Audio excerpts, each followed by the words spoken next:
from listing, closed, and pending, 13 year to date, and on track to hopefully double last year's numbers. So what's your GCI at? What is it? A lot? A good amount. Hey, let's clap it up for that. Is that pretty good? Hey guys, look, I got 2 years in the business. That's amazing.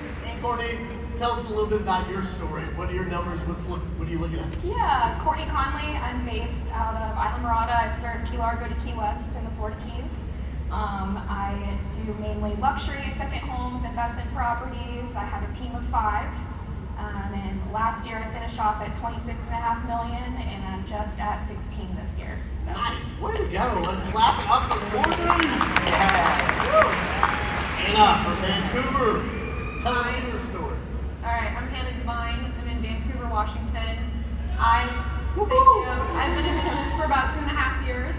I'm 23 years old, and this year I will serve 50 clients for about $30 million in volume. Isaac, how about you?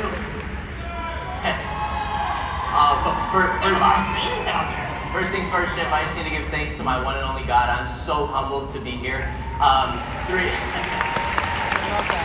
6 months into the business, I had no idea what I was doing. I did 4 deals. I should have been sued on all 4 of those deals. Like, I didn't know what an open house was, man. But the Lord knew I had an obstacle coming my way, so He put me at the best brokerage in El Paso. I met my mentor, Dana Corral. She's amazing, smart sage in El Paso. And the hour that I met her, my dad was killed in a motorcycle accident. And in that moment, I grieved for 12 hours. Cried, fell asleep crying, cried in my dreams, woke up crying. Then the next day I went on one of my first buyer consultations. I worked 7 days a week, 12 hours a day, and I didn't miss a single post on YouTube because you don't really think about your dead dad when you're working 7 days a week, man. What got you into real estate? I had high expenses as a high schooler. I was like $600 card payment, so I started looking up some videos on financial advice. And the one book that I found that he recommended was at Barnes & Noble's. It was real estate investing. So when I got into college and I did computer science to make money to buy rental properties, I realized I hate computer science. I'm gonna be a realtor, man. Same thing. And then I jumped in head first. Here I am. Good for you. Love it. Anna, how about you? What got you into real estate? Well, I was in an internship that I didn't like in college, and I said, let me build something of my own. I looked at the main players in my current market, and I said, hey, I think I can do this better. And an important piece of my story is that I relocated to my market when I started. So all in the same week, I graduated college. I was a brand new agent, and I moved to somewhere where I knew 0 people outside of my boyfriend's family. So I really started from nothing just more than 2 years ago. You had to work right off. Yeah, I had a fire under my seat. I had bills to pay, and I burned all my bridges. I made a decision that I was going to succeed, and that was that. Are you competitive? Just a little. Oh, I love it. Yeah. Courtney, how about you? What got you into real estate? I got my license when I was 19. I was running a wedding planning company. Was in a really bad car accident. Couldn't really do much after that. So while I was down, I got my real estate license, and it kind of took off from there. There you go. It's your family business, right? Yes, I work with my father, Steve Conley. He's here. Yes, I work with him, but I wouldn't trade for the world. Love you, Dad. Eli, how about you? What got you into business? Basically a vet. Bad.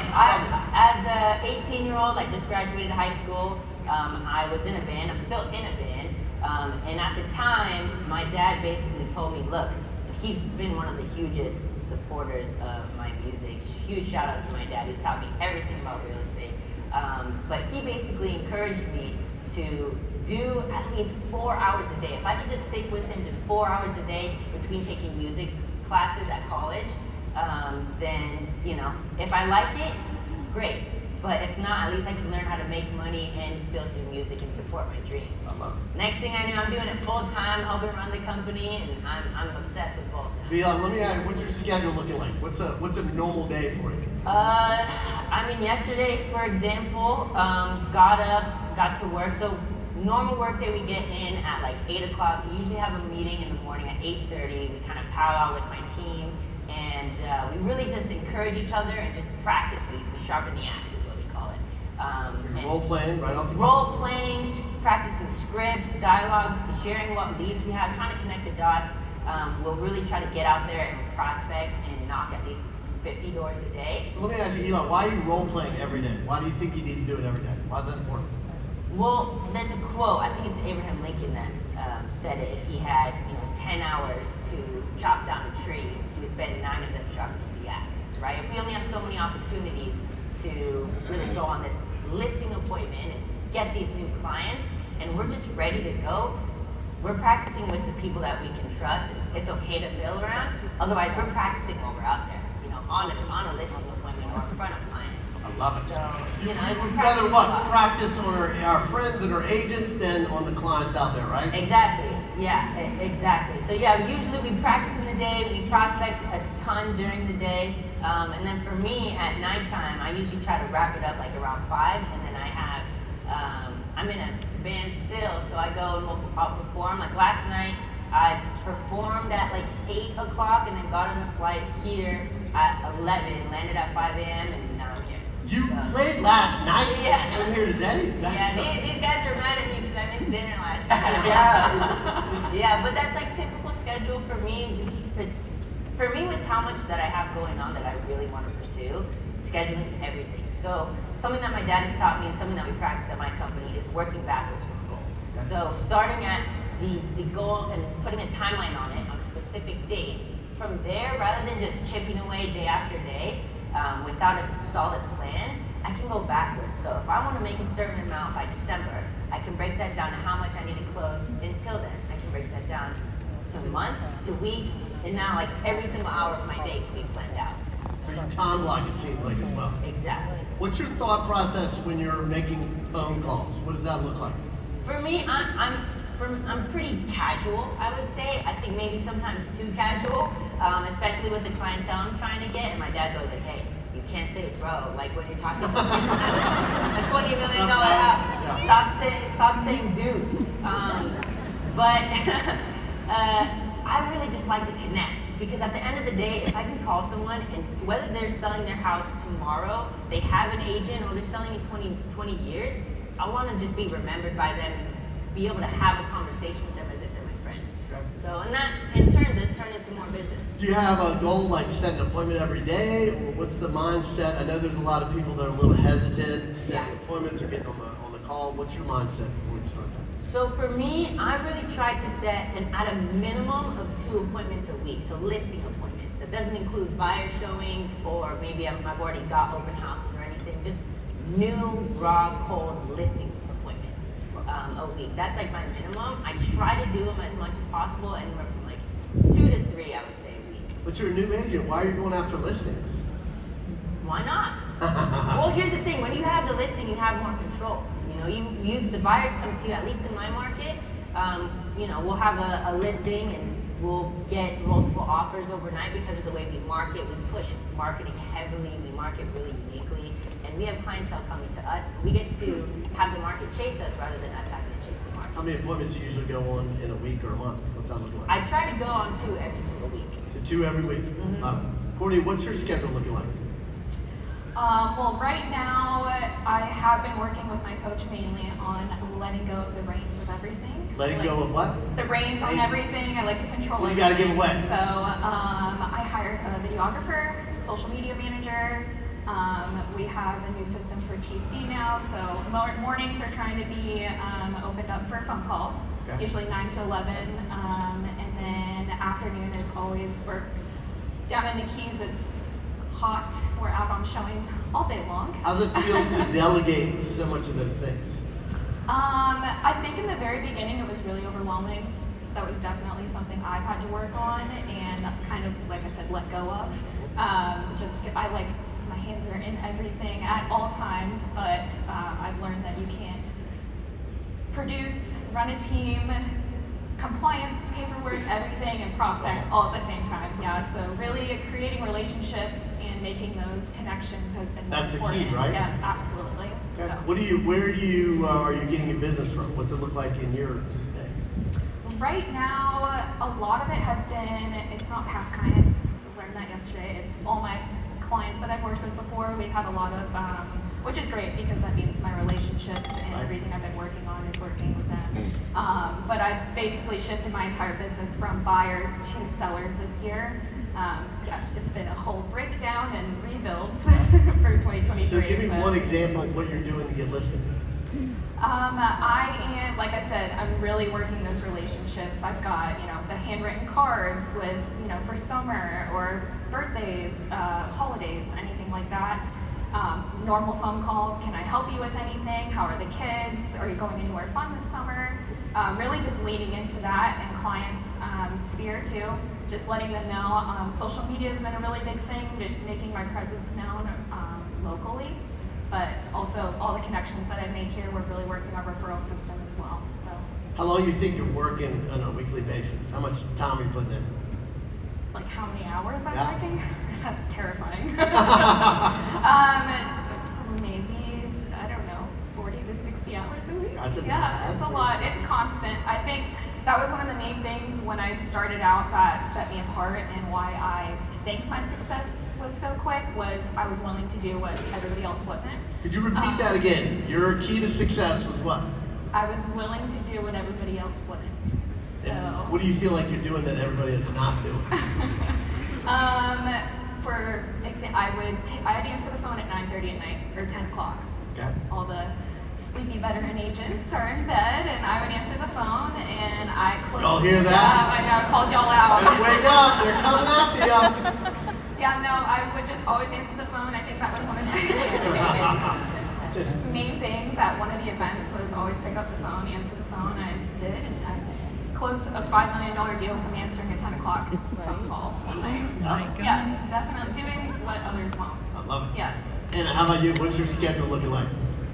So I try to get to the office at about 8:30 every morning, and then I do my best to ignore emails and things that seem urgent but probably aren't, so I can spend a couple hours following up and prospecting emails to new clients and phone calls.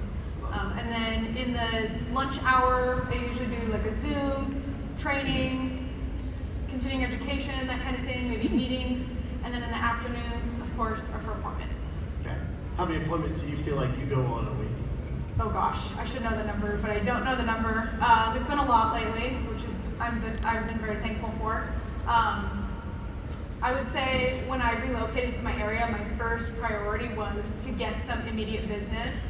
And so, since it was spring 2021, I prospected the agents in my office because I knew there was a lot to go around, and I got their open houses. And I did a lot of business from open houses. I got leads that other agents didn't want to service, and then I took their sign calls when they didn't want to double in. So you did everything they didn't want to do? Yeah, exactly. Yeah.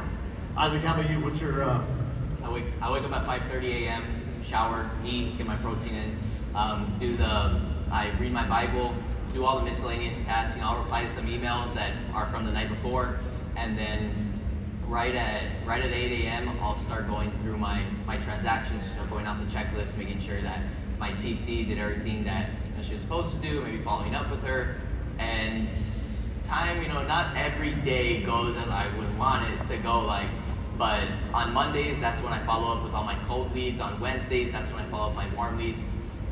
Fridays are for the hot leads. Thursdays from 10 a.m. to 2 p.m. are everything social media, YouTube, Instagram, editing, thinking about it, breathing it, whatever. Anything social media. Thursdays, 10 a.m. to 2 p.m. And I go to the gym at 7 p.m. Everything after that, I'll sit at a minimum five new construction open houses a week. I would like to do 7, but it's getting a little hard to do 7 now that production is kind of ramping up. I love it. Yeah. You're fired up, aren't you? Yeah, I'm not fired up. What advice would you give veteran agents? What would you say to them? Stop jogging and start sprinting because we're behind you. Oh! Say that again, my friend! What did you say? One more time. That's a classic. I'll only say it once. And let me record your listings. I will give you exposure. Don't be greedy about your listings. Let me record them. Oh, I love it! So, Hannah, how about you? What advice would you give experienced agents out there? I think the agent of the future culture is a beautiful blend between old school and new school. So you can't ignore one of those departments. You got to do them both together. So what do you do in old school? Give me an example. Old school. What do you do? Okay, so I get business from open houses, from door knocking, and from, of course, following up with my leads like a traditional agent does. And new school, I get business from videos that I do on YouTube, Instagram, Facebook. So. It's an important part of your business. So. Yeah, and when you do both together, you get this momentum that is unlike if you only do one. Yeah, I love it. And something to keep in mind is that social media isn't just, I believe like Ben Lales was talking about, social media isn't just post video, hey Isaac, help me buy or sell a house. Right. It's not, it's a billboard, it's credibility. Realtors begin to know you. So Hannah has her YouTube channel to where the informative clients that she's targeting comes to her and says, you know, I really like what you've been doing, and they probably already stalked her on Instagram, on Facebook, on LinkedIn, everywhere, and they're seeing, man, she is doing everything that I want my agent to do. So it's a billboard, it gives you credibility. Sometimes I gain clients from social media, but in reality, they walk into my open house and they tell me, oh, I already know you, Isaac. I know all your stories. It's your credibility. How's your CGNB, and all what they know about me because they follow me on Instagram. So it's a bit of a compound effect, very important. So, Hannah, let me ask you this. What are you working on with your coach right now? So what we've been working on lately is hiring. I have done all my business up to this point pretty much alone, minus the transaction coordinator, which is very crucial in my business. But I just sent out an offer letter for my first assistant like a couple days ago, so she'll start in 2 weeks. Hey, I love it. Yeah. What do you want your assistant to do? She will do the things that I don't enjoy doing and don't make me a lot of money. So graphic design, emails, client gifts, events, just keeping all the little things in order that matter.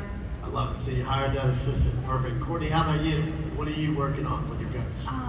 We're working on, like I said, just kind of giving up the workload on me and focusing on production and putting all the other things to other people. She is always on my butt about just having a good mindset too.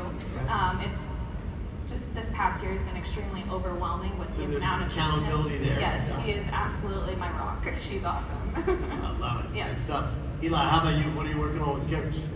My coach, I got a lot of coaches for one. Shout out to David Caldwell from he's done so much for my team. David, are you in here? If you're not in here, I haven't even met you in person, only over Zoom. But man, just overall, coaching is such a huge part of what Case is, my company. So my dad is a huge coach to everybody, Coach Kev. And then David with Tom Ferry coaches us all the time, every single week. And we're really working on, he's kind of helping us out with a lot of the basics. Like we go above and beyond with prospecting, getting the craziest price of all time for a listing, marketing that no one has ever seen before. But like, I just found out how to use follow-up bots, like very recently. Like some of the basic stuff that I just kind of zoomed right past. So he's really helping with a lot of the things that really I should have just done from the start, but he showed me how to do them at a very elevated level. Looking back, what mistakes have you made that you think you improved on quickly? Man, I mean, I'd be dishonest if I were to say that there's not a lot of mistakes, but I think one of the main things would be don't let your perception of yourself distract you or prevent you from doing anything that you want to do. So limiting beliefs is what it was for me. So me, I go into an open house, or I'm hosting an open house, or I'm door knocking, and immediately people disregard me a lot of the time because they think I'm like 15 years old trying to sell them chocolate bars. And I have like really, like this happens like all the time. I have to tell them like, oh no, my parents aren't here. This is my open house. Actually, this is my open house. They're like, no, really, where's the agent? I'm like, here's my card. It happens all the time. But what that does over time, it can create like limiting beliefs. So one of the main things I really grew from in that is that I have to let go of whatever limiting beliefs I have in order to get to the next level that I want to be at. What's the next level? I love that. Clap it up for that. For me, it was price point. You know, living in Orange County, I can go knock on a door that's $1 million or $50 million. And so this year was the first year where I really stepped out as like a solo agent on my own rather than an admin at the company. And I immediately, right out the gate, I took some time. I had to let go of my limiting beliefs. I had to pray, spend time in encouragement and the Word, and reading the Bible, like Isaac was saying, and really know who I am and why I deserve to be able to talk to people that maybe are wealthier than me, or they're older than me, they know more about business than I do, they have a college degree that I would never even attain to have, and just know that I'm worth it to be able to talk to them. So right out of the gate, I started setting appointments at $25, $50 million homes in Orange County. But that took a while, trying to beat those limiting beliefs is something I just want to encourage everybody just to do. Everybody has them. Whether or not you think you do, probably got them. So find them. What's that limiting belief you got to work on right now? What is it? Right now? Age? Something that I have? Yeah. I don't know. I've been pretty good about getting rid of them. Like, I feel like I'm at a place where I can really, I have a lot more freedom in what I'm doing because I've eliminated a lot of my limiting beliefs. If anything, what I have right now is just the limiting belief that I can do even more than what I'm doing now. So I'm just tackling that every single day. I'm trying to believe and encourage myself and get encouragement and coaching from others that I can go above and beyond what I've already attained. Why'd you join coaching so early in your career? Because I didn't know anything, very early on, I was out of high school, I didn't go to college. I took my real estate exam, and I don't know how it is for everybody else, but in California, your real estate exam is about the same amount of usefulness as your driver's license, which is pretty much nothing. The only thing I remember is like how many square feet are in an acre, and that's I studied for like 5 months for that. But so with that, I have to get the coaching. I think that's one of the big things that's lacking in a lot of real estate is people want to join and become a realtor and just start selling houses. What's the in between? So getting coaching from like my dad, Kevin, and David Caldwell has been so incredibly helpful for all of the in-between between getting your license and getting paid. So all the in-between, that is prospecting, scripts, understanding tonality, body language, communication, sales, limiting beliefs, and then practicing that all the time. That's what your coach, another thing a coach does is keep you accountable.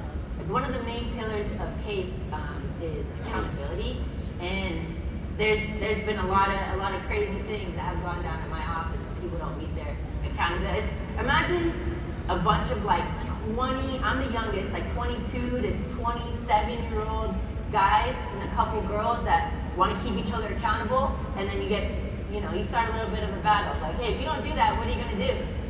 It gets crazy. Some bets, right? You get some Accountability crazy bets. Yes. Give me an example. What's a crazy bet y'all do? I don't know how many I'm allowed to say, but a buddy of mine, he's got a pretty awesome tattoo with my initials on it right here. it's a bowl of soup. My buddy Kyle, he's used to be my dad's old assistant before I was his assistant. He's got a bowl of soup tattooed with alphabet letters in it, and my initials on it. What did he not do? I don't even remember. I just remember the soup. What are some mistakes you made early on? Oh boy, there's quite a bit. I think that I also agree with you, limiting beliefs, doubt in the very beginning. If you're a newer agent, I highly encourage you, just focus on your knowledge and knowing what you're talking about, study the market. I mean, I was selling houses in 2020 because everything was obviously not in person. It was a lot of sight unseen.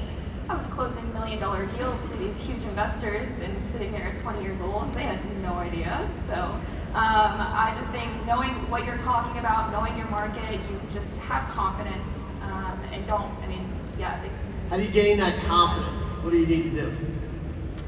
Knowing what you're talking about, Okay. that really helps. And just, my market, there's a lot of veteran agents, I guess you could say, and being one of the younger ones going into it was obviously in the very beginning a little bit nerve-wracking. But once you got some sales under your belt, make those relationships, kind of prove that you're there to do business too. It really does help, and then just kind of carry yourself with there was, give them your advice for veteran agents. What should they do?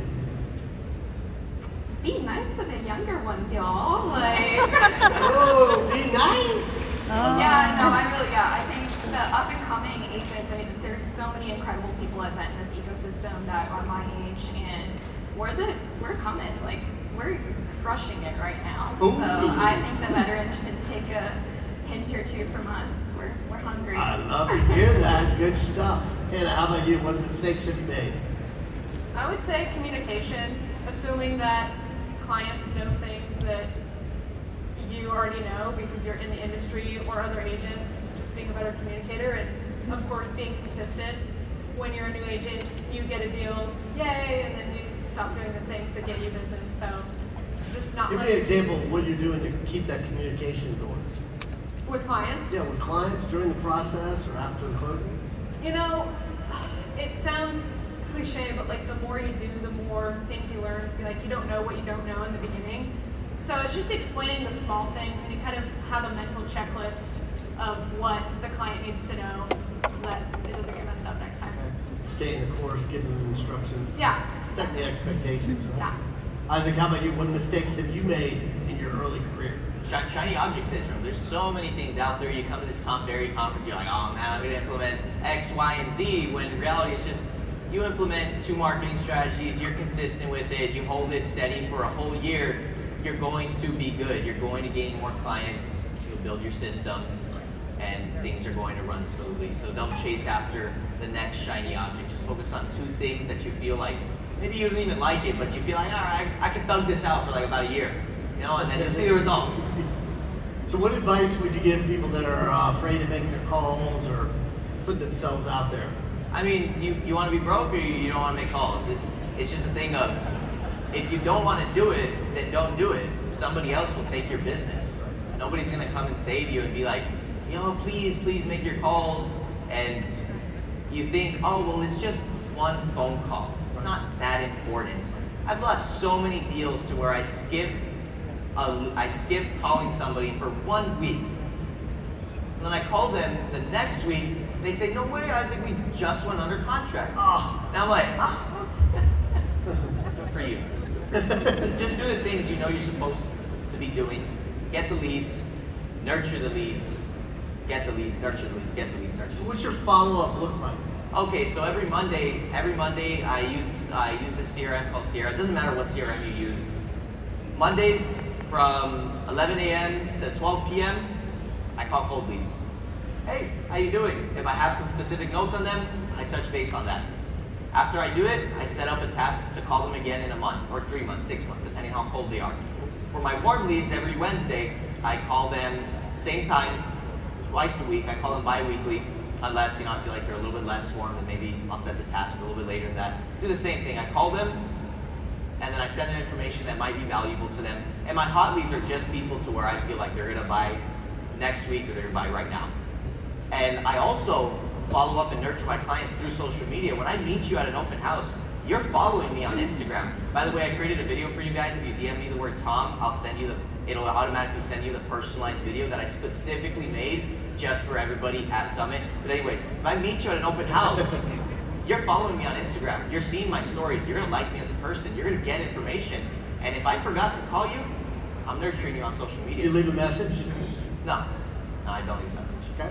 I love it. Do you text them? Yeah, I will text them. I will send over a text just because I don't listen to voicemails, and I probably don't want to be working with people that listen to voicemails. Ooh, I love that. You hear that? People are not answering the phone, right? They're not listening to voicemail. Yeah, I focus on working with the people that love me, because the ones that aren't going to love you are going to drain you. So, We're chasing after people that don't want what we want, right? yes, exactly. There's times to where somebody straight up told me, Isaac, you're super knowledgeable. My husband wouldn't like you. You talk too fast. And I'm cool with that. I want to work with somebody that's going to enjoy working with me, because I'm not working with you for this one deal. I'm working with you for your aunt, your uncle, your grandma, your best friend, your dog, your cat. I want those referrals. What's the advice? How do you handle when someone says, "Oh, you're young, you're new"? Nobody says that because I'm super knowledgeable, so they never bring it up. I advise them so well when they walk into my new construction model, when they see me on Instagram, that they never bring it up. until they're under contract, they're about to close, and they're like, you know what? I think, oh, man, I hate to ask you, but how old are you? And I'm like, I'm 21 years old. And that's where it pops out. What advice would you give newer agents out there right now? Newer agents, just become knowledgeable. Find something that you can be confident in, knowledgeable in, go execute it and have those conversations. Nobody cares how young you are. They care how much you can help them. If you're just new and disregard the age, just find something that you're confident in. Build your knowledge. Find a mentor. I would be nowhere without the mentor that I was assigned at the best brokerage in El Paso, Clearview Realty. How has coaching helped you out as well? Oh man, my coach is freaking amazing. He holds me accountable. He's none of this, oh, well, it's okay, Nico, you didn't do this. And he's like, dude, why aren't you doing this, man? Like, what's wrong with you? You know, like, he tells me, yeah, and sometimes I'm in denial. I try to skim past, well, I'm doing great. And he's like, dive a little bit deeper into that, Isaac. Let's open up your YouTube channel. I'm like, no, don't open it. But he calls me out on what's I'm supposed to be doing. He really helps me out on social media. Social media brings the most of my business. Now it does. It's brought more than half of my business this year. And because my coach just continues to improve, and we've already started talking about AI. That's like AI is going to send you guys a video when you DM me, Tom. It's called this app called ManyChat. Keyword action. It's amazing. What advice would you give newer agents? If you're lacking confidence, you probably need more knowledge, like Isaac said. When I first moved, I didn't know my market at all, so what I did was, I was supposed to have appointments in the afternoon, but I didn't have any clients, so I made appointments with myself, and I went to preview 3 to 5 properties every day. I learned the houses, and then I went and I door knocked the neighbors, and I used a simple script. I just said, hey, I just showed the house next door. I might have someone who's interested, which wasn't a lie. Someone might call me and be interested. And what do you think about the neighborhood? And they just completely let their guard down, and I got so many listings that way. I love that thought. You set appointments with yourself, you preview property, and then you door knock. Exactly. Made something out of nothing to some degree, right? That's awesome. How about you? What advice would you give newer agents? Be consistent, especially in the very beginning. I mean, just go all in. If you're gonna do it, just go all in. Why do we have a hard time being consistent? I don't know, man. It's easy not to do. Yeah, I know. That's That's it. what I say. It's really easy. You need accountability in this business? Yes, Does absolutely. Coach hold you accountable? Absolutely. What are they holding you accountable to? Everything. It really, the main thing is mindset. Making sure that your head's in the game, making sure you have somebody that's checking over your shoulder 24/7, making sure you're doing what you promised yourself you were going to do. And then honestly setting goals. All the goals that we set, they want to see us excited at the end of the year when, we all hit our multi-million-dollar goals. But it's absolutely a mindset thing, and just making sure that we're doing everything we can to get to where we want to be. So. Last, how about you? What advice would you give newer agents, Eli?